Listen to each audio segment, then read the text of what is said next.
இந்த உலகத்திலே ரொம்ப சக்தி வாய்ந்த ஆயுதம் ரெண்டு ஆயுதம். ஒன்று பார்த்தீங்கன்னா நம்மளுடைய வாக்குரிமை, அதாவது ஓட்டுரிமை, நம்மளோட ஓட்டுரிமை. ரெண்டாவது பார்த்தீங்கன்னா நம்மளுடைய பேச்சுரிமை.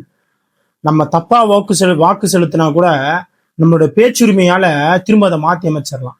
ஆனா இன்னைக்கு தமிழக அரசாங்கம் அதை நம்ம கிட்ட இருந்து புடுங்க பார்க்குது. நம்மளுடைய பேச்சுரிமையை நம்ம கிட்ட இருந்து புடுங்க பார்க்குது. என்ன மாதிரி சமூக பிரச்சனைக்காகவும் சமூகத்துல கரண்டா இருக்கக்கூடிய கவர்மெண்ட் தவறு செஞ்சா தட்டி கேட்கறதுக்கு பொதுமக்களுக்கு இதை பத்தி எடுத்து சொல்றதுக்காக நிறைய பேர் யூடியூப் சேனல், இன்ஸ்டாகிராம்ஸ் நிறைய பேர் வச்சு பண்ணிட்டு இருக்காங்க. அந்த மாதிரி இருக்கக்கூடிய நபர்களுக்கு ஒரு அவேர்னஸ் வீடியோ தான் இது. தயவு செஞ்சு உங்க ஐடி எல்லாமே ரொம்ப சேஃபா பாத்துங்க. ஏன்னா திரு விஜய் அவர்கள் பாத்தீங்கன்னா சிஎம்ஆ பதவியேற்ற உடனே அவர் பாத்தீங்கன்னா இன்ஸ்டாகிராம்லயோ யூடியூப்லயோ எதை பத்தியுமே திரு விஜய் அவர்களை பத்தி விமர்சனம் படுத்தி பேசுற மாதிரியான எந்த காணொலி ஐடியில வந்தாலும், எந்த ஐடியில வந்தாலும் அந்த ஐடியை உடனடியா பிளாக் பண்ண சொல்லி அவர் உத்தரவு கொடுத்திருக்காரு. இது ஒரு தகவலா எடுத்துக்கோங்க. தயவு செஞ்சு சார், சிஎம் சார், இது என்னுடைய பணிவான வேண்டுகோளா கேட்கிறேன்.